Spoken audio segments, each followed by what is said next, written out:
Carolyn Leavitt is not very good at her job. I know it. You know it. And she continues to prove it every single day. It is her responsibility to lie on behalf of Donald Trump. And although she does it, she just doesn't do it well. And the latest example can be seen in her horrible cover-up of Donald Trump's cognitive and physical decline, which has just been blown open by a new leaked video revealing what the White House doesn't want you to see, what they've been hiding, what they've been covering up. We're going to get into it all, but before we do, if I could quickly ask you to leave a like on this video, and if you haven't already and you enjoy our channel, to hit that subscribe button, because it goes a long way in supporting our work. Now, before we can get into that video that shows Donald Trump's very clear cognitive decline on display, I want to start with the panic that's happening in the White House. The White House is raging at Trump's health crisis. Trump administration figures are irritated by talks about the 79-year-old president's health. According to his biographer, author Michael Wolff told the Daily Beast podcast Inside Trump's Head on Tuesday that based on what he's heard, those in the administration see the president as inexhaustible while acknowledging that one day he will just go over. After host Joanna Coles alluded to the White House's odd explanation for a new bruise on the president's left hand, as well as how it avoided showing Trump's swollen ankles in an official White House photo Monday, Wolff weighed in.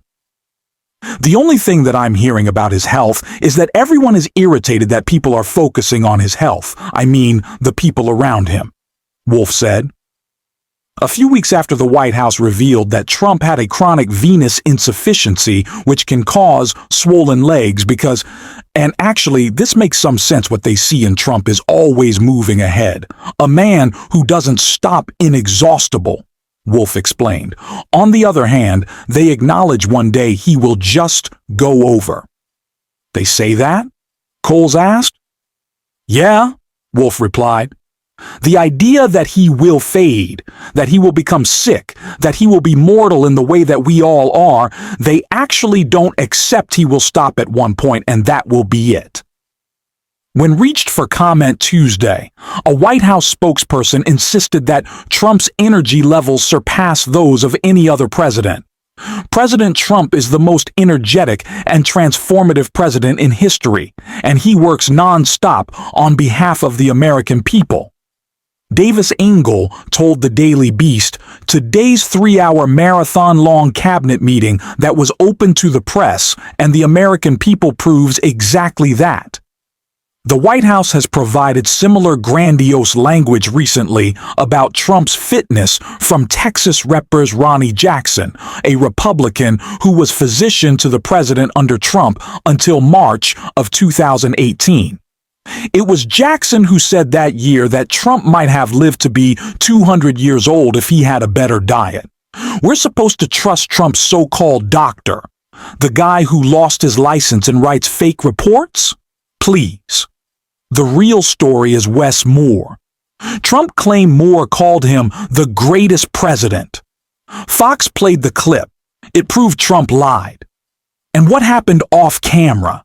Even worse for Trump's cognitive decline. Here's what Wes Moore had to say. The president has said about you, talking about how you look. You actually interacted with him last year at the Army-Navy game. He's claiming that you called him the greatest president of your lifetime. I know this is breaking news to everybody, but the president is not telling the truth. What happened right there was when I first met the president, and then after he started talking about how I'm a good-looking guy, I started talking about the importance of the Key Bridge and how this state put on a case study on how to recover in times of crisis, that we were able to bring closure to all 6 families, to the individuals who were lost that night on the Key Bridge. And when they told us it was going to take 11 months to clear the federal channel, that this state got it done in 11 weeks. And we started talking about how it was going to get done. And then he later on invited me to come sit with him at the game. And I told him, I said, I'm good. I have my own seats. And I went to go sit with the cadets and the midshipmen. So, no, I never called him the greatest. And I just find it absolutely comical that that was the way he remembered that conversation. Wes sees it. I see it. You see it. He is a man in cognitive decline, but it's even more apparent with what we don't see, and that is a clip that was covered up by the White House of Trump being proven in cognitive decline once again, because of course he said Wes Moore loved him. He said he was the greatest person ever, but what wasn't played in that clip was another moment completely disproving that false memory from Trump. No, I'm good. Trump blown off by Governor Wes Moore in a clip that Fox News didn't show. Governor Wes Moore blew off Donald Trump's invitation to sit with him in a football game in a clip that Fox host Will Cain omitted when he was checking Trump's false story about Moore praising him. Over the course of the 2 days and several photo ops, Trump told a fake story about being called the greatest president of my lifetime by Moore, sticking with the story at his marathon cabinet meeting on Tuesday, even after Caney showed the claim was false by going to the videotape. To be able to work closely with you, and I know the key bridge is something that we're specifically focused on. It's going well. I mean, we spoke with Speaker Johnson yesterday, and Speaker Johnson says he believes that we're close to the 100% cost share, and the thing is, I told him when we get that 100% cost share done, we are going to be able to open the key bridge under your watch, because I will have it done in 28, on time and on budget. We'll help you out. Thank you, sir. Donald Trump's false memories keep stacking up, proof of his cognitive decline. Even Fox's Will Cain tried to defend him, but the clip only exposed Trump misremembering again. At this point, he's not just lying. He's believing his own delusions. The White House is desperate to cover it up, but it's bigger than bruises on his hands.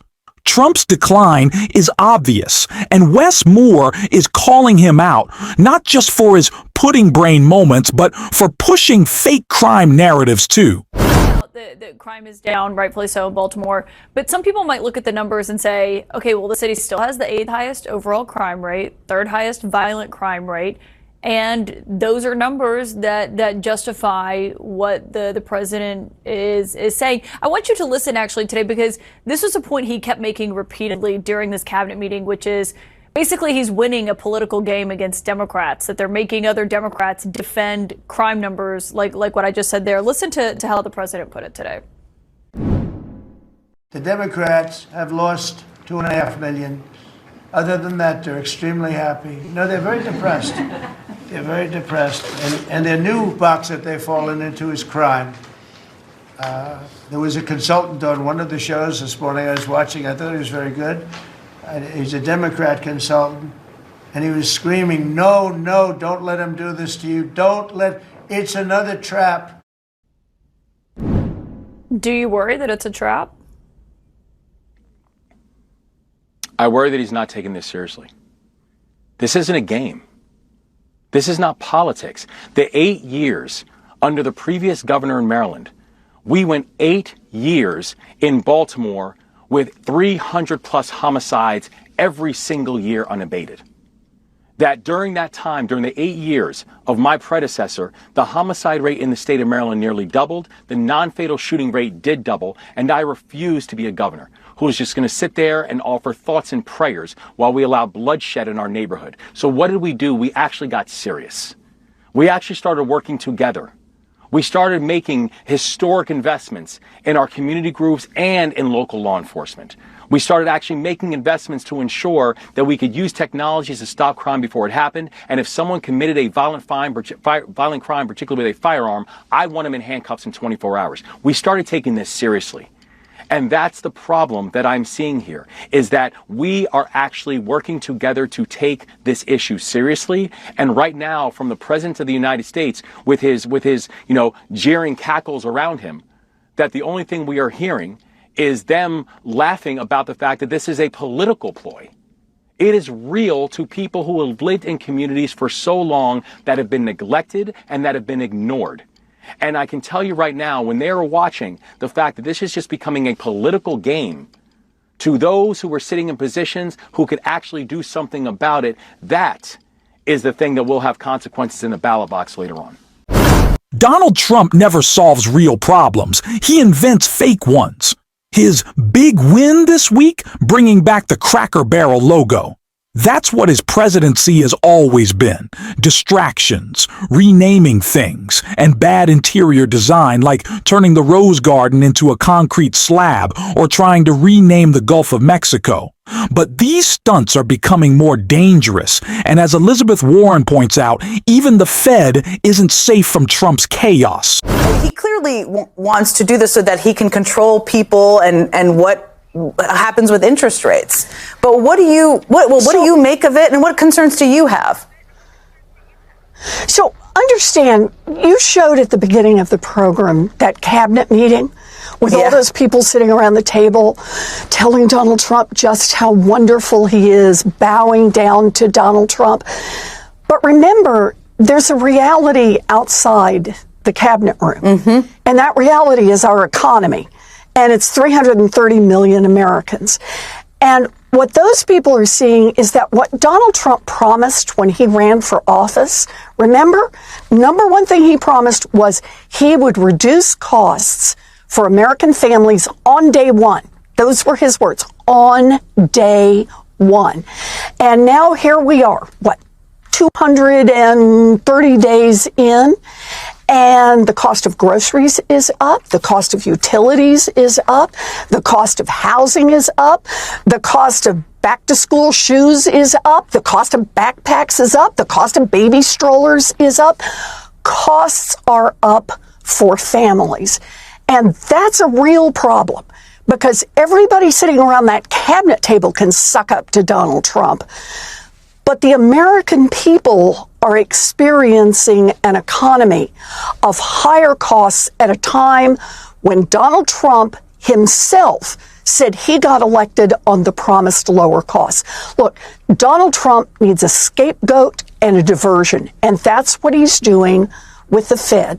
This is the single biggest assault on the Federal Reserve's independence in American history, but it's also Donald Trump's effort when the economy is slipping sideways, when costs are going up, to say it's their fault and not Donald Trump's fault.